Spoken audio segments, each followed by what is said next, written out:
Bonjour à tous. On se retrouve aujourd'hui pour une vidéo pour parler du FC Nantes qui se dirige malheureusement tout droit vers la Ligue 2, qui peut encore se sauver. Il reste 4 journées avant la fin de la saison 2022-2023 de la Ligue 1. Il reste 4 journées et il y a encore 9 points ou même 12 points à prendre pour se maintenir en espérant des faux pas des équipes juste avant Nantes. Donc Nantes peut encore se maintenir, ils ne sont pas encore officiellement mathématiquement relégués en Ligue 2, malgré que ça reprend le chemin parce qu'il ne faut pas oublier qu'il y a 4 descentes. Donc s'ils finissent 17e, ils finiront quand même en Ligue 2, il n'y aura pas de barrage. Donc Nantes commence à essayer de se programmer à faire deux programmations. Une programmation où s'il y a un gros miracle, qu'il reste en Ligue 1, et une autre programmation où la crise serait plus profonde, se poursuit jusqu'à la fin de la saison et que Nantes serait relégué en Ligue 2. L'information que je peux vous donner aujourd'hui, c'est que Nantes et la direction, d'un commun accord, a décidé de se séparer d'Antoine Kombouaré. Donc, comme je vous l'ai dit, les Canaries ont finalement décidé de trancher dans le vif. À 4 journées de la fin du championnat, Nantes a choisi de se séparer d'Antoine Kombouaré. Donc, comme je vous ai dit, à Nantes, il y a urgence. Ils ont été sauvés de justesse de la relégation l'année dernière, en 2021 face à Toulouse, pendant les barrages d'accession après la saison. Nantes qui se trouve dans une situation encore dramatique cette année, sortis de la zone rouge en début de saison. Ils étaient en zone rouge en début de saison, ils ont réussi à en sortir et pas mal de temps en restant en dehors. Mais malheureusement, cette fin de saison, ils y replongent. Ils sont 17e du classement à 2 points du premier non relégable.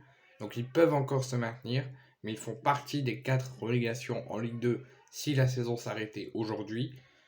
Incapables de s'imposer en Ligue 1 depuis le 12 février dernier. Depuis le 12 février dernier, il y a eu soit des matchs nuls, soit des défaites. Nantes n'a plus gagné depuis mi-février. Donc le club, entraîné par Antoine Kombouaré, a logiquement tiré la sonnette d'alarme pour quand même espérer de se maintenir. Une prime de maintien a même été promise aux joueurs s'ils se maintenaient, mais sans succès pour le moment. Et après une longue hésitation, il y a eu beaucoup de rumeurs, mais ça y est, c'est officiel.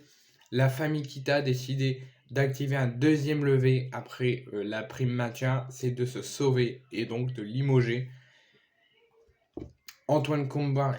Donc je vais vous lire le communiqué.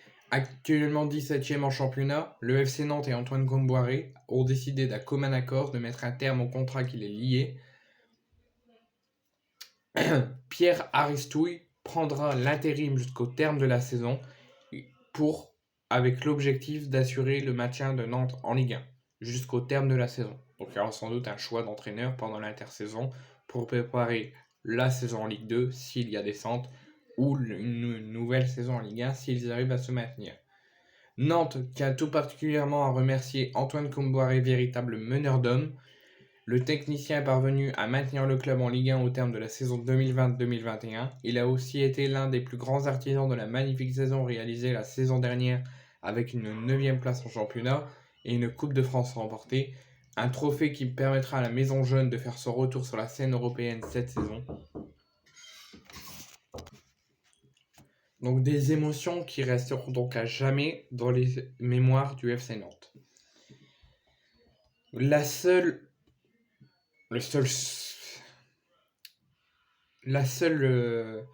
chose qui est assez qu'on se demande pourquoi ils ont fait ça, c'est de voir Kombouaré partir à 4 journées de la fin. Il reste 4 journées, ils sont à 2 points du premier non relégable, donc à 2 points de pouvoir se maintenir. Moi, je ne m'attendais pas au départ d'Antoine Kombouaré. Je le sentais venir le départ, mais je ne l'attendais pas tout de suite. Parce que Nantes a encore la possibilité de se maintenir. Même si ça part dans le mauvais chemin, ils ont encore la possibilité de se maintenir. Donc maintenant c'est fait.